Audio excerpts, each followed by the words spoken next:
best of the best. Okay, yes, good morning mga kauno. Welcome to another episode ng ating Uno's Best of the Best live on podcast. At syempre, alam ko lahat kayo ay talagang excited na nanonood ngayon sa inyong mga bahay-bahay. Okay, good morning Luzon, Visayas, Mindanao. At syempre, meron tayong mga special na guest every time na nandito tayo sa ating Uno's Best of the Best. Syempre, sino pa kukunin natin kundi yung mga international top earners natin, yung mga kumikita ng malaki at talagang sobrang gaganda ng mga istorya ng buhay. Kaya nga, sit back, relax, dahil meron tayong special guest for today. Ladies and gentlemen, ang ating Uno international top earner, walang iba kundi si Upline Romel Fernandez. Yun, no? Grabe yan. Yan, bati ka muna. Good morning, good morning. Good morning po sa lahat ng buong kauno natin dyan. And it's a privilege, di ba, na mag-share sa inyo ng aking success story dito sa Best of the Best. Yeah. Tayo naman ano lang tayo rito kwentuhan lang tayo. Kwentuhan lang to. Kwentuhan lang. Para sa kaalaman ng karamihan, no, si Upline Romel po ay galing po sa grupo ng Scorpions. At ang grupo ng Scorpions ay talagang malapit po talaga sa akin yan. Kaya nga halos lahat ng mga kwento nila ay talagang nakaka-relate ako. I'm sure kayong lahat din nakaka-relate kayo, no? Kaya ano ba, game na? Game na ba? Simulan na natin. Game na ako. Game na natin. Game na natin to. At Upline Romel, ito yung mga tanong ko sa iyo talagang sagutin mo lang, no, galing sa puso mo dahil I'm sure makaka-relate ka rito eh. Parang ganito. Ano ang background mo at paano ka napunta sa Uno? Yan kabisado mo na yan. Ano yung background mo at paano ka napunta sa Para Uno? tayo nag-a-advise nito. Ano? Hindi ako, alam na ng karamihan na tricycle driver ako sa Laguna. Yun. Actually, 4 years ako nag-tricycle sa may Nissin Monde. Kung alam ng mga taga-Laguna natin, mga kauno dyan, yung sa Complex Santa Rosa, Laguna, sa Balibago, yung dating mini stop papunta ng Enchanted Kingdom, doon po ako namamasada ng tricycle. And napunta ako ng Laguna, So, ibig sabihin, yung pagiging tricycle driver mo, magkano katagal yan? 4 years. 4 years po. 4 years ka doon? 4 years din. Parang nag-start ako na kolorum ako ng 16 years old pagkatapos ko ng high school. So, 16 years old, nagmamaneho namamasada na ako. Namamasada ka na ng 16, tricycle? 17, 18, 19 yan. Saktong-sakto. Kasi pag age ko ng 20, napunta ako ng Manila. Doon na kami nagsama ng kapatid ko na si Sir Romnick Fernandez. Yan ba yung, nakaplano ba sa'yo yan? Bata ka pa lang, gusto mo minsan kasi may mga bata pa lang, gusto ko maging tricycle driver. Nakikita natin nagda-tricycle. Ay, hindi. Actually, kaya ako napunta sa tricycle driver kasi, galing ako sa ampon na pamilya. I mean, inampon ako ng isang pamilya sa Laguna. Yan, gusto ko malaman yung kwento na yan. Yan, oo. Kwento mo nga yan. Kaya ako napunta sa pagiging tricycle driver kasi nag-graduate kami sa Leyte na yun yung umampon sa akin. Tapos, pagka-graduate ko, age of 15 years old, napunta ako ng Laguna kung saan yung mismong bahay nung nagpalaki sa amin sa Leyte. So, parang nag-iba na yung treat niya sa amin. So, lumayas ako doon. Kaya nung paglayas ko doon, wala akong mapupunta na iba. Yung mga kamag-anak nun, alam na kung paano ako gumalaw sa kanila. Kaya, sila mismo nagbigay sa akin ng go signal na, gamitin mo tong tricycle na to para pagkakitaan mo muna. Pero ang biyahe ko, gabi, kasi nga 16, wala pa akong lisensya, kolorum. Yun, kaya gabi lang ang pasada ko. Tuwing mapupunta ako doon sa mga, yung mga terminal ng bus, doon lang ako pumapasada. Yun. Saka lang ako nagtrabaho nung start ko na nag-iipon ako doon sa pagta-tricycle ko pang requirements. Doon ako nagtrabaho ng Nissin Factory Monde. worker. Doon na nag-umpisa yon lahat na nakapag-ipon ako, punta ako na Maynila kasi hinanap ko yung kapatid ko. Yan si Sir Romnick Fernandez. Doon kami nagkita sa Manila. Siya ang umampon naman sa akin sa Manila. Gusto kong balikan yung istorya mo nung parang iniiwas-iwasan mo pa yan. Iiwasan yung mga ganong kwento. Napaka-importante nun. Ano yung buhay mo nung pagkabata mo? Bakit ka napunta doon? Ba't ka napunta sa isang ampon na pamilya? Paano ba? Ay, yung bata ko, syempre, broken family, pinaampon nga ako doon sa Taga Laguna. So, dahil yung nanay at tatay ko is naghiwalay dahil yung nanay ko inabuntis nung nag-iibang bansa. So nung nabuntis siya, yung tatay ko nasiraan ng bait, gumamit ng masamang yung damo-damo, yung ganon-ganon. Oo. Ganon. So iniwan kami sa kanya-kanya naming kapatid niya. Kumbaga tsahin namin. Tapos doon na kami lumaki. So umampon sa'yo, parang tsuhin mo yun. Tsahin mo. Ganun. Tsahin ko po, tsahin ko. Tama. So yun yung napadpad ako doon. Yun naging utusan ako. Ako yung naging alila. Ako yung lahat. Age of 5 years old. Ako na yung tagalinis sa CR. Ako na yung... Basta hindi ako nakatikim ng masarap nung bata ako. Ang hirap nun? Sobra. Di ba? Sobra. Naalala mo ba yung hirap na yun? Well, na yun? naubos yung iyak ko nung siguro, unang-unang sasakyan ko, inubos ko talaga yung iyak ko kasi nga, sabi ko, hindi ako babalik ng bahay na yan nang wala akong dalang resulta. Ganon. Doon ako humugot. Kumbaga lahat ng sakit, kinimkim ko na yun dati pa. Ngayon lang to lumalabas itong mga ganitong kwento kasi nga dati, hindi ko pa siya mailawal ng ma-open. So, ibig sabihin, galing ka pala sa broken family, tapos, ang umampon sa'yo, parang tsahin mo, tsuhin mo. Hindi naging maganda yung trato sa'yo. Hindi na po. Opo. Kaya ako lumayas doon.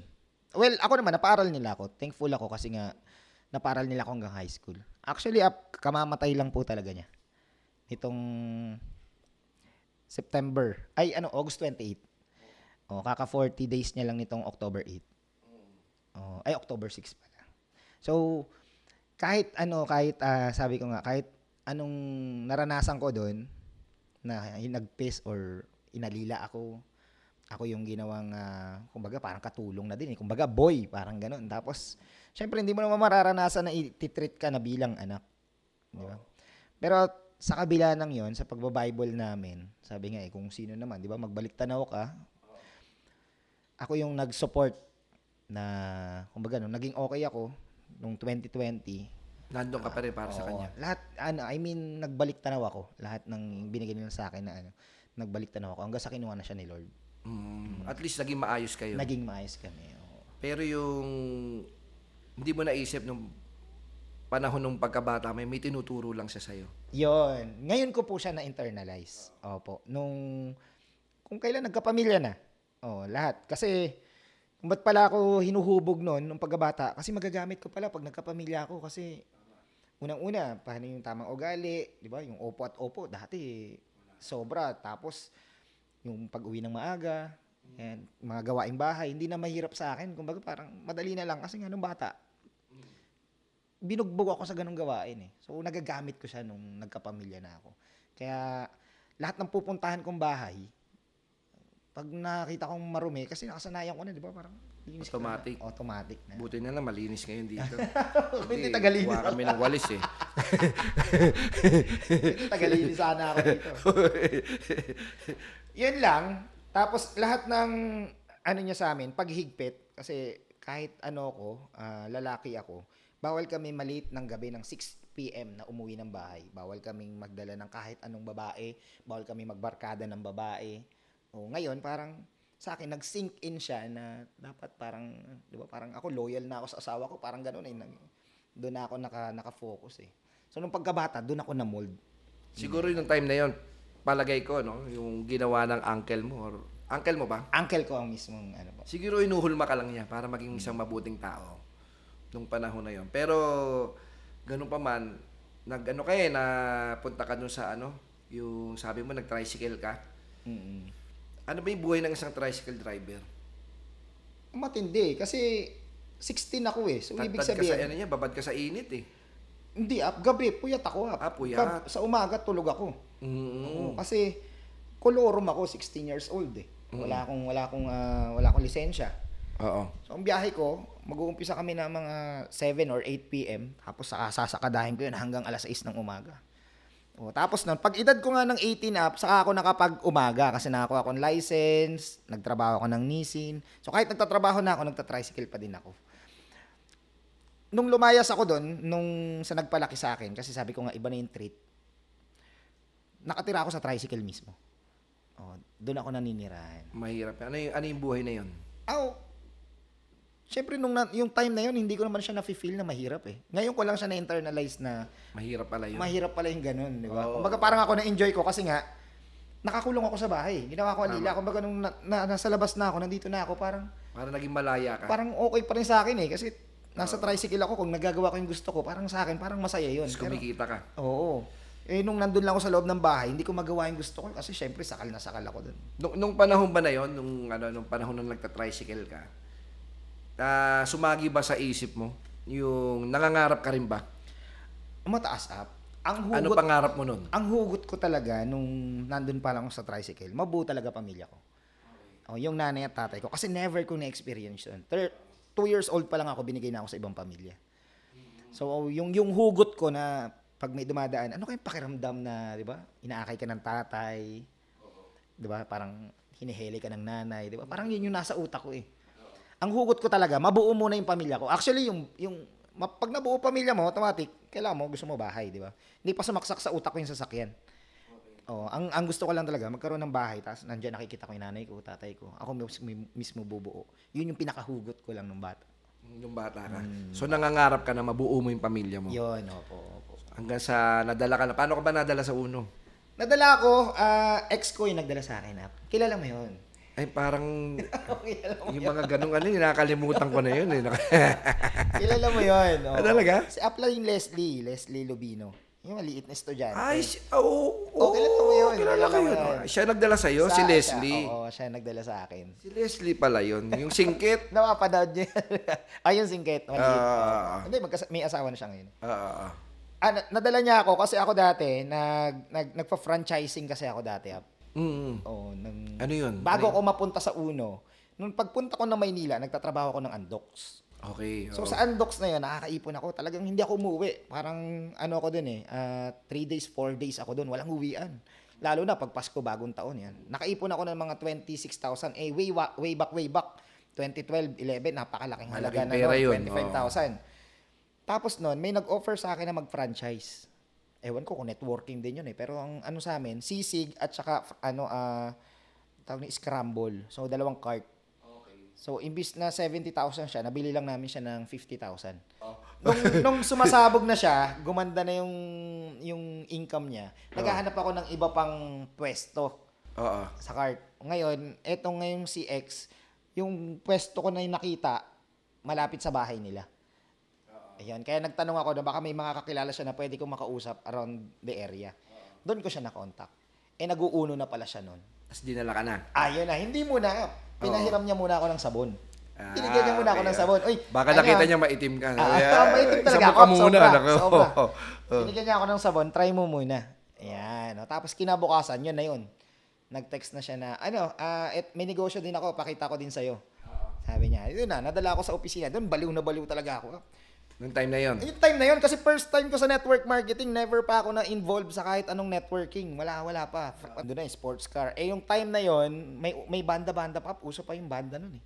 Parang every Saturday, di ba? May every banda Saturday sa may banda. Tapos andun yung mga sports car, mga Lambo. Grabe yun. Doon ako baliw na baliw. Sa kinabuangan ko, kinabukasan, sali ka agad ako. Doon ako nag-start. 2014. Doon pa nasabi mo na nabuo na yung pangarap mo? Doon pa lang up. Baliw na. Kasi pa lang up eh. Sabi ko nga, di ba, wala naman akong intention sa sasakyan dati.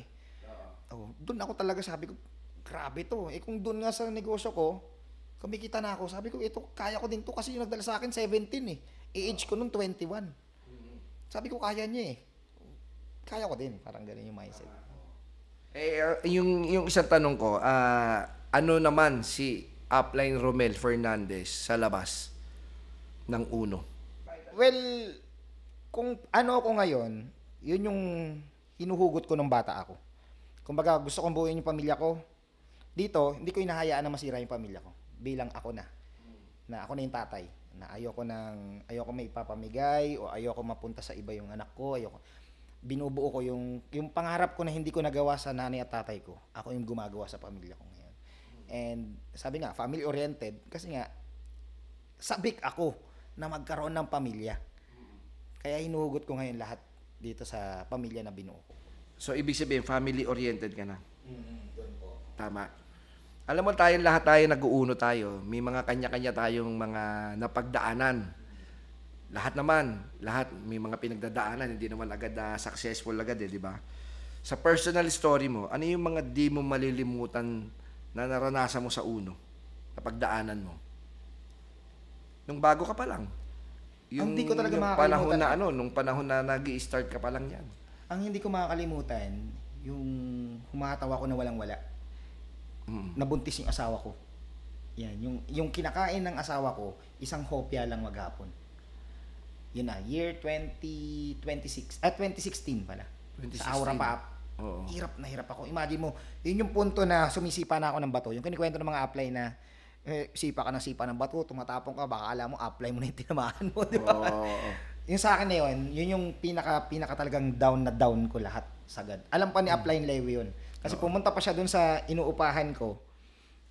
Pinagbubunga nga na ako, pinapalayas na ako tinitira kasi 2 buwan na ako hindi nakakabayad. Ando pa si Aplewe noon Na-witness niya. na-witness niya pa yon, alam ni Aplewe yun. Tapos ang masakit noon, nung nanganak na yung asawa ko, wala ko kahit piso. Imagine mo, nilabas yung anak ko na walang kahit anong damit, walang diaper, wala yung kahit yung lampen, wala. Alam mo sino yung nagbigay up? Yung kumadrona pa. Dun wala akong kapera-pera. Yun yung hindi matatanggal sa utak ko na yung pinaka down na down ko. Ano pakiramdam nung time na yan? Ayoko up. Sabi ko pera lang eh. Sabi ko nga baka mamaya dito mag-umpisa, 'di ba? Sabi ko nga up, yung pinagugutan ko yung pamilya eh. Ayoko na kunin kasi nagagalit sa akin yung pamilya ng nanay ng asawa ko eh. Kasi anakan mo yung asawa ko, ay anak ko, tapos ngayon hindi mo kaya i-provide yung kailangan. So sa akin, pagka kinabukasan noon, hindi pa ako natutulog. Noon na, sales rally ng Scorpion. Bakbak kami. Hanggang yun 1 week, naka 6 direct ako hanggang sa yun. Tuloy-tuloy na. Yan, nandun. Opo. Mahirap yung pakiramdam na yun, no? Yung... Hindi ko talaga makakalimutan. Ngayon na lang namin, kasi sabi ko nga, inubos ko na yung iyak ko dyan nung na-internalize ko na siya nung pandemic.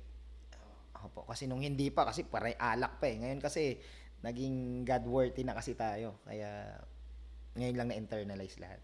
Palagay mo, kasi syempre may mga bagay tayong dyan eh. May mga bagay kang hindi nagawa or nagawa nung time na nag-i-start ka.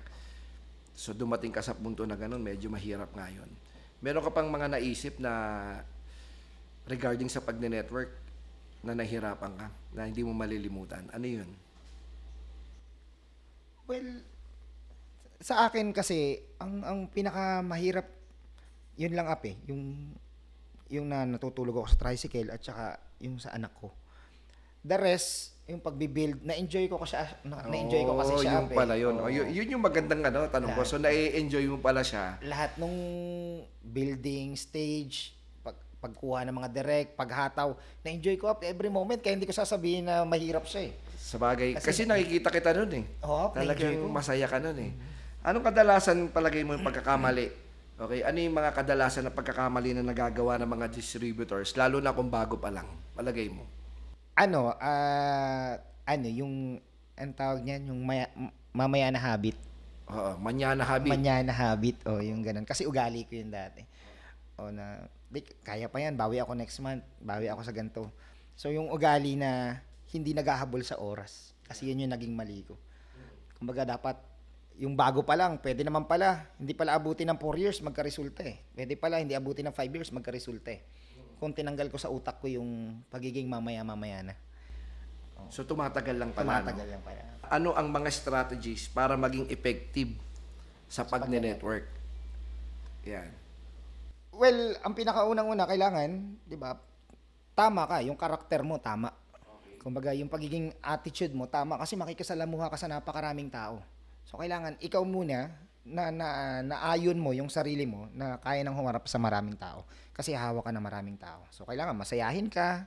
Yan. Diba? Tapos, kwento mo sa kanila para kasi maraming malungkuting ngayon dyan eh. Kailangan masaya ka talaga. May problema o wala, hindi naman yan ibibigay kung hindi mo kaya, di ba? Kaya, kailangan yon. Sabi ko, tama yung karakter mo, masayahin ka. Tapos, syempre, malaki yung tenga mo sa pagsunod. Kasi, dito, kung sino yung pinakamagaling sumunod, yun yung unang-unang kumikita. Yan. So, dapat lagi ka lang nakikinig. Sunod ka lang ng sunod sa upline. Kasi kung hindi mo na alam yung direction mo, magbibigay sa'yo ng payo, yung upline mo pa rin. Ganun ba? Kaya nga ako palagi sinasabi ko, mga kauno, no? Pagka ginagawa mo yung ganitong klaseng negosyo, nag-uuno ka, so, just enjoy the journey. Kasi yung pagdadaanan natin dito, hindi naman siya magiging madali. Sigurado yon. Pero pag ine-enjoy mo, katulad ng ginagawa ni Upline Romel, sa kanya nga, enjoy siya. Pumupunta siya opisina eh. Enjoy ka na nagbibuild, tama? Oh. So, enjoy siya na gumagawa ng grupo. So, ibig sabihin, hindi mo mararamdaman yung hirap eh, no? Pagka nag-e-enjoy ka, no? Tama ba yon? Tama. Ayan. Ito. Parang ano to, kinakabahan sa mga tanong. Parang yung kasunod, parang hindi ko na kaya. Hindi, kaya mo to.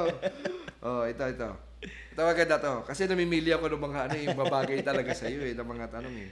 Anong maipapayo mo na maibibigay kung mababalikan mo at makikilala mo yung batang ikaw? Mas ano pa pala, hindi lang pala pang pamilya yung tinignan ko. Mas pinalawak ko pa. 'Di ba? Kasi doon nga lang yung hugot ko yung sa nanay at tatay ko lang. So yung the rest hindi ko na nakita.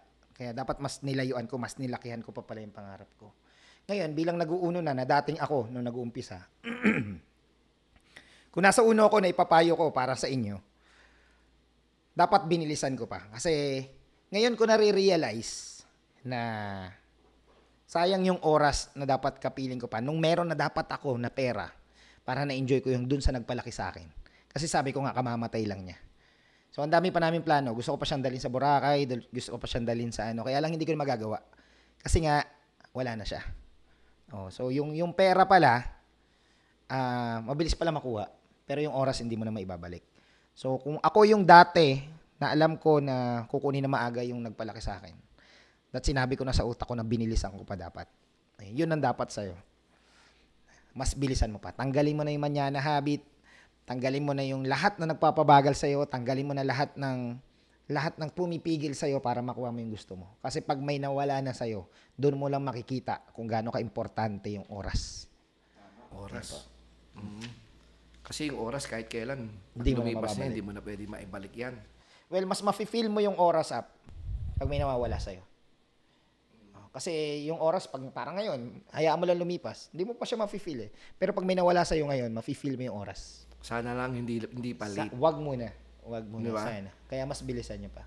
Oo. Kaya pala nasasabi ni Upline Romel na bilisan natin kasi he is aware of the time.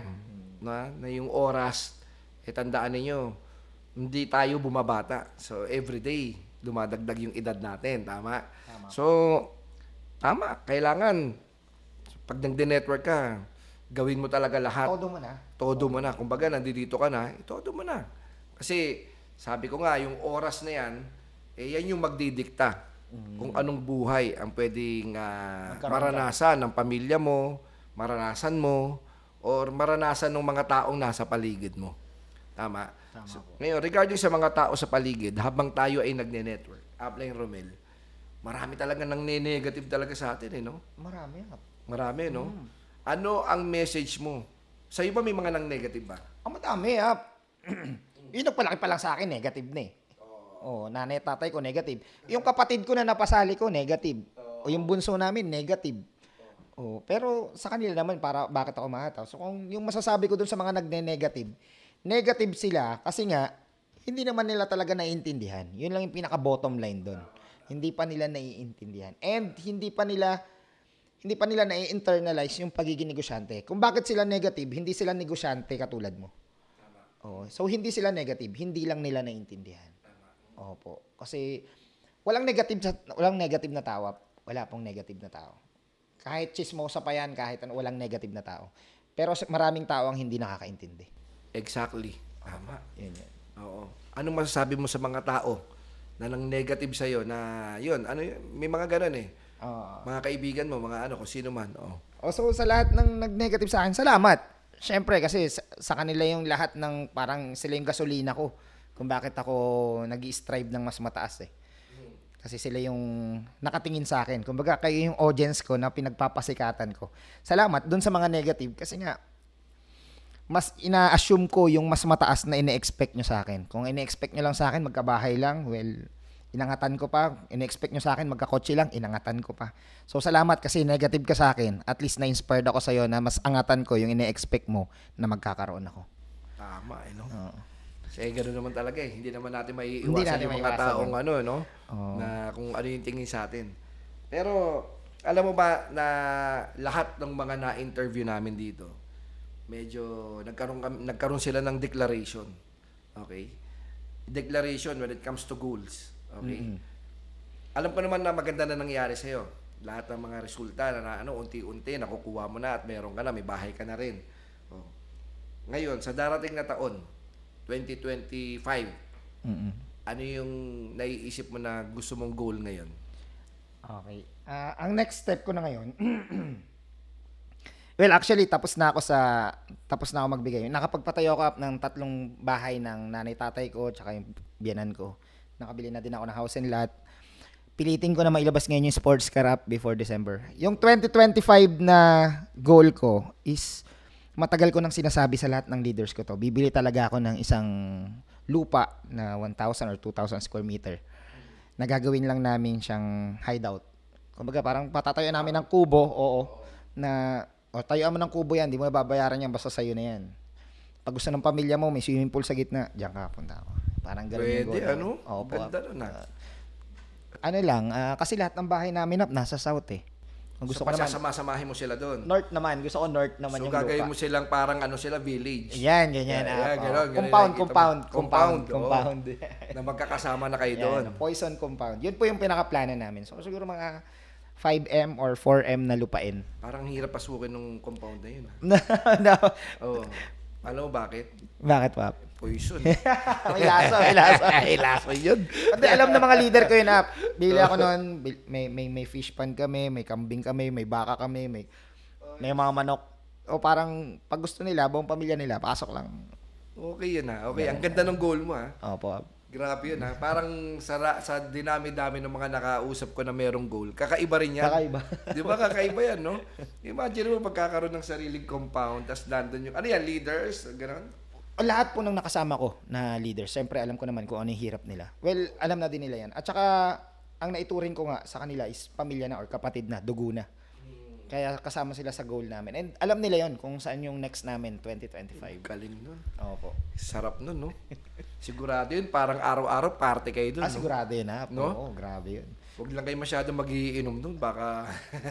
Compound yun, Compound. Compound, Wala. May compound yun, compound. Oh. Ano naman yung mensahe mo doon sa mga bago nag-uuno ngayon? So, sa mga bago ngayon, yung rejection, gawin yung vitamins.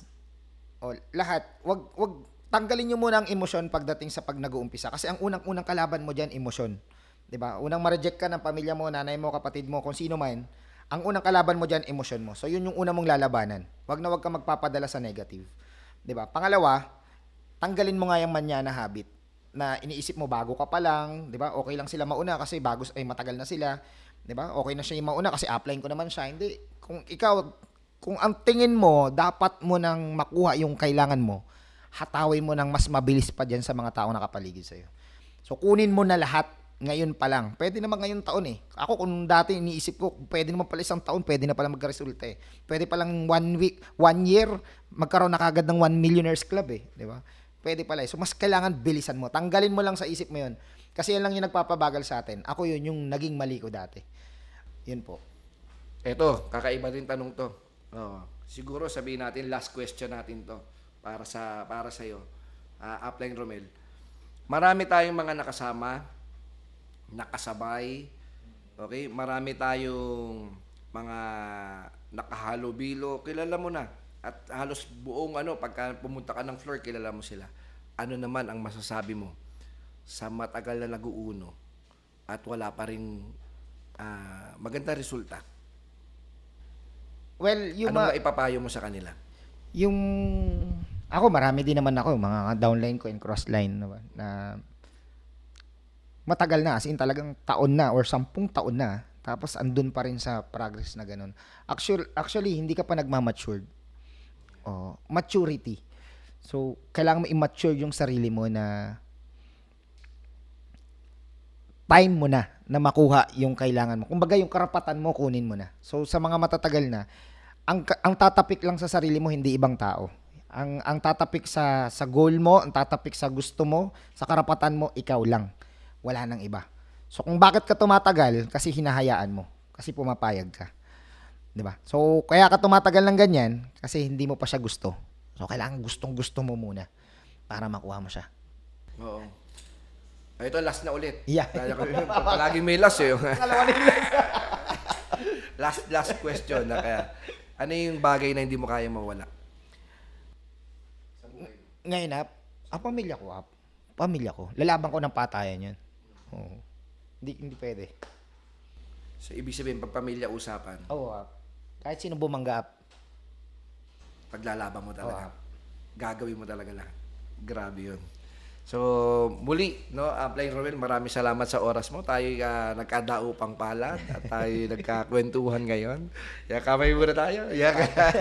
At syempre, mga kauno, no, huwag nyo kakalimutan, no, Uno's Best of the Best is happening every Saturday, kaya huwag kayong mawawala. At palagi ninyong bibigyan ng oras yung mga ganitong klaseng trainings kasi dito marami kayong mapupulot.